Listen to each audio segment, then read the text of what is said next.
In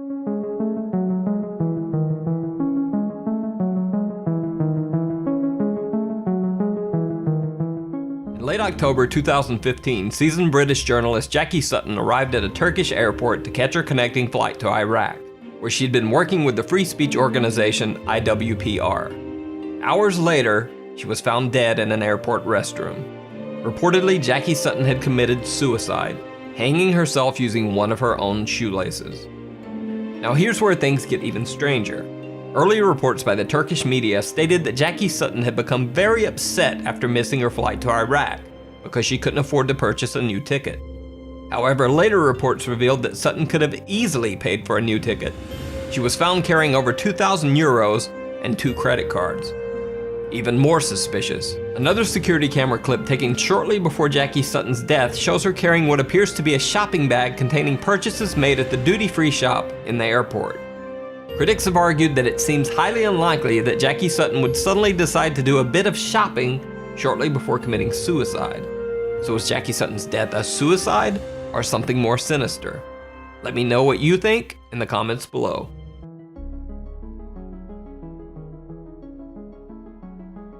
Lars Mattank was a young German man who went on a holiday trip with friends to Varna, Bulgaria. While there, Mattank was involved in a fight with some other tourists and suffered a ruptured eardrum. Because of the ear injury, Lars Mattank was unable to fly, so he couldn't return to Germany with his friends. He rented a room in a hostel in a poor area of Varna, Bulgaria, determined to wait until his ear had healed enough so that he could fly back to Germany. However, that same night, Lars Mattank called his mother and said that there was something strange about the hostel that he was staying in, and that she should cancel all of his credit cards. Even later that same night, Lars Mattank left his hostel room in a panic, headed for the airport. He called his mother again, this time saying that 4 strange men were following him and that he was hiding. 2 hours later, Lars Mattank caught a cab and arrived at the Varna airport in the early morning hours. On airport security cameras, Lars can be seen entering the airport with his luggage.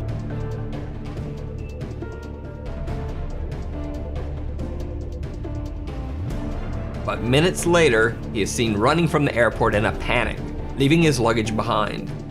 Eyewitnesses say that Lars Mattank ran to a barbed wire fence that surrounds the airport, climbed over the fence, and then disappeared into some nearby woods.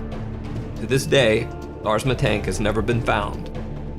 His family asks that anyone with any info as to his current location contact them via their website or Facebook page.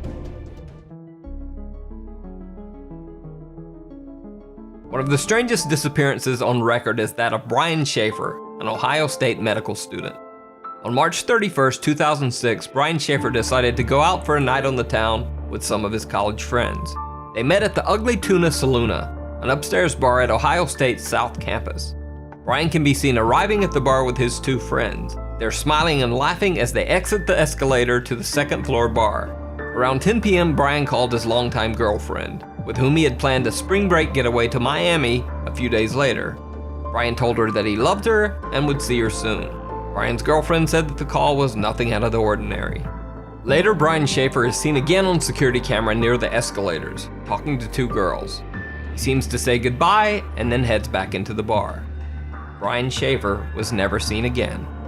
Security cameras covering the only exits of the Ugly Tuna Saloona bar do not show Brian Schaefer ever leaving. The only possible other exit would have been through an area of the bar that was under heavy construction at the time and closed off to the public. However, even if Schaefer had left through the construction area, there are multiple other security cameras in the bar's vicinity. None of these cameras picked up footage of Brian Schaefer ever leaving the bar. It's almost as if Brian Schaefer disappeared into thin air in the middle of a crowded bar.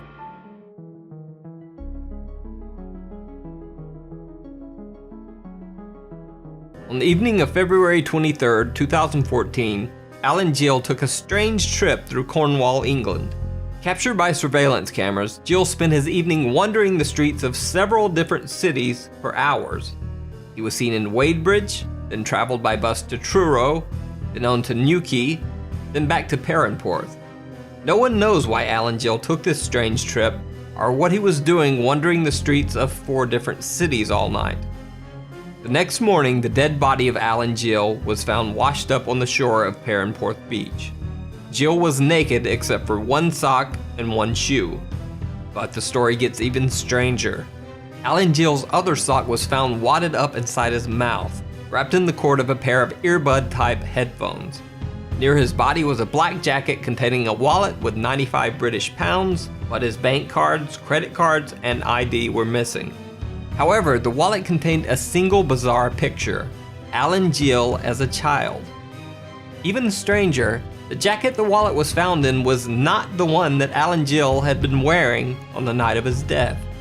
Initially, Alan Gill's death was thought to just be a very strange suicide.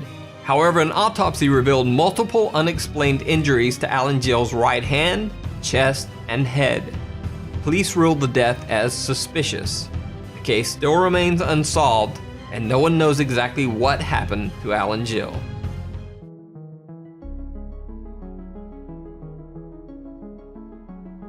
One of the most bizarre disappearances in recent history is that of the Jamison family of Eufaula, Oklahoma. Pastor Gary Brandon claims that the Jamisons told him that their home was haunted by angry spirits. The Jamisons said that they had made contact with the spirits of a dead family in their house, and that their 6-year-old daughter Madison often talked to the ghost family's child. The Jamisons said that 2 of the ghosts were called Emily and Michael, and that one of the apparitions had wings like an angel.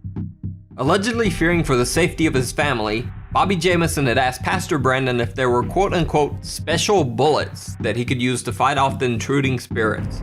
Pastor Brandon also said that Jamison mentioned that he had obtained a quote-unquote satanic Bible in order to attempt to ward off the ghostly beings. On October 8, 2009, the Jamison family loaded their pickup truck for a trip. They can be seen on their own front yard security camera moving things from their house to their truck. Bizarrely, the family seems to be in some sort of daze or trance-like state, making dozens of trips back and forth from the house to the truck, but never talking to each other once.